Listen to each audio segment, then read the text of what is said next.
मंदिरात चोरी करणाऱ्या सराईत 2 गुन्हेगारांना अटक, एका घरफोडीसह 3 गुन्हे उघडकीस. चोरी, घरफोडीसारख्या गुन्ह्यातील आरोपींना तात्काळ ताब्यात घेण्याच्या सूचना वरिष्ठांकडून स्थानिक गुन्हे अन्वेषण शाखेच्या पोलिसांना देण्यात आल्या होत्या. त्यानुसार पोलीस तपास करत असताना फल्ले मंगल कार्यालय सांगली जवळ दोघे जण मोटरसायकलीवरून चोरीची भांडी व सोन्याचे दागिने विक्री करण्याच्या उद्देशाने येत असल्याची पोलिसांना गोपनीय माहिती मिळाली. त्यानुसार पोलिसांनी सापळा रचला. एका मोटरसायकलवर दोघे जण येत असल्याची खात्री होताच दोघांना पोलिसांनी ताब्यात घेतले.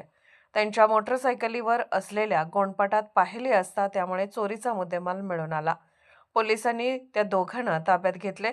अक्षय अर्जुन मोरे राहणार गोंदिलवाडी अमनापूर आणि संभाजी राजाराम जाधव राहणार विकास कारखाना पलूस असे दोघांना अटक केलेल्यांची नावे आहेत. तर त्यांच्याकडून सुमारे 17,06,346 रुपयांचा मुद्देमाल पोलिसांनी जप्त केला आहे.